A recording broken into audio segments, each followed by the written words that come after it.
Hi, and welcome to episode 5 of the Housing Huddle. Today we have a special guest with us, Rob.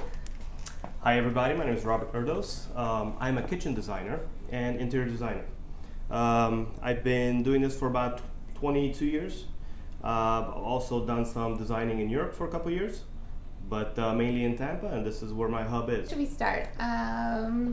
Well, first of all, what do you need for me to give you a price? What I always ask my clients is to do a couple basic things before you bring it to me. To get as accurate as possible for you to have a budget, I will always ask you to do some basic measurements in your kitchen, which means measure the walls. Ignore the kitchen cabinets that you have at this time. Measure wall to wall. Also, don't forget to measure the center sink to your nearest wall, so either to the left or to the right. So I know where the plumbing is. And ceiling height, floor to ceiling. Ignore the cabinets that are existing.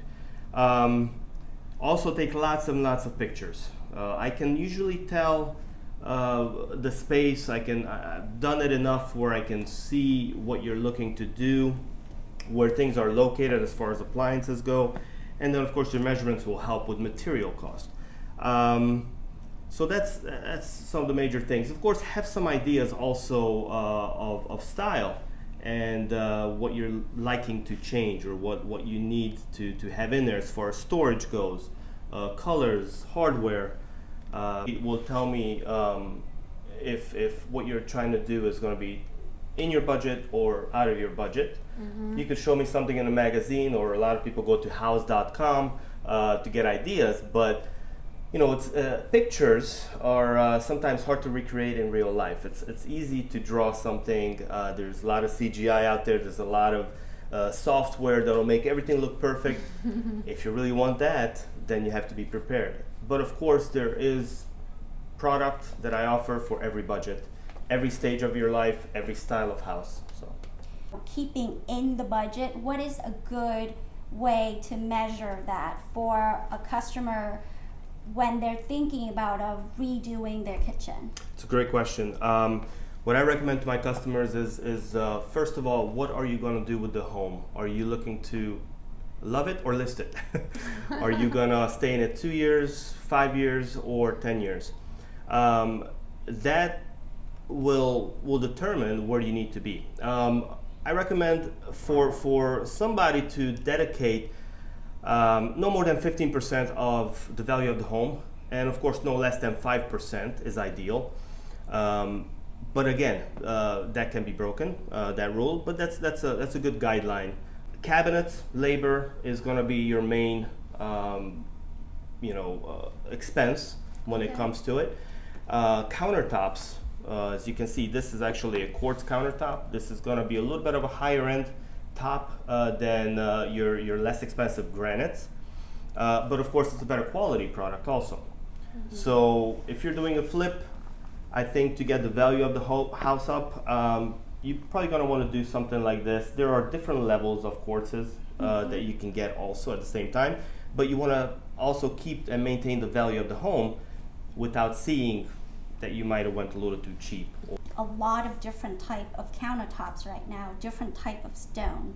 What are the in budget right now that is good for people who love to cook, who use the stone a lot? What are the type that they need to do their research on? Yeah, good question. So if you love to cook, you want quartz. Now, when it comes to quartz also, there are different levels. Like I said before, you want to look at brand names.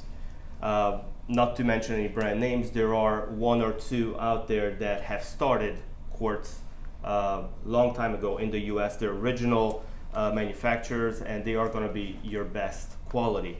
However, you have to have the budget for that also. Okay. If you want a showroom quality, no cooking, you just want to entertain, maybe put some prepared cold cuts on there, and that's all you want.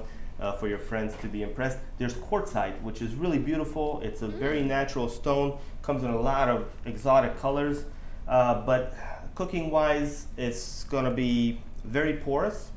So not being antibacterial, your wines, your chicken will stain it, will go right into it, but it does look pretty. And of course, granites, there are different grades again. The lighter the granite, the more porous it is, the easier it will stain. The darker it is, it's probably a better bet. If you do want granite and you love to cook, there are granites out there that are definitely okay to do that. Let's talk about the cabinet. Yes. So As he mentioned that it's one of the most expensive with material and labor. What would you recommend for So- our consumer to be Yeah. prepared when they're looking or picking out cabinets? Okay. Well, even if you have a lower budget, there are cabinets that are going to be all plywood cabinets, meaning the boxes. The boxes are usually 3/4 inch thick plywood, usually about 8 ply, 7-8 ply, which is pretty thick. So you don't have to necessarily give up quality. When somebody tries to upgrade you, hey, would you like soft close doors and drawers? Well, it should be included. Nobody really should give you that option anymore. That's good to There's know. there's Yeah. a very small percentage of some shops that are totally custom. They will. If you really want to save every little detail, then if you want to save 3% of your kitchen costs, maybe it'll help a little bit. But even I tell those customers also, it's you're gonna regret it, not spending that extra $300 on the whole kitchen. I have to say, as a real estate agent, every time I have a buyer looking at the home and they're looking at the kitchen, they're always testing the cabinet, whether it's or not soft close. And if it's not, they're like, no. wow. Yeah, There you go. It's yeah. a make or break, I guess. It is. It really is, and it doesn't cost that much. It doesn't. No. Most of the customers will do the floors also at the same time. They always ask me, should I go with the floors all the way or should I do the floors after the cabinets are in? Always do the floors underneath. It's just a nice clean feel. You're not going to save a lot of money on square footage. And if you ever have to replace the cabinets, if there's a small flood, you don't have to worry about having bare concrete on the bottom or following a footprint if you want to add another cabinet later on, or something bigger, larger. So it's something you want to do it right. So Yes. we'll give you those tips every time. Okay. Is there any tips and tricks to see how you can expand and open up the kitchen? Absolutely. You want to try to tear down walls if you can, even if it's a little bit. You know. Is it expensive to tear down walls?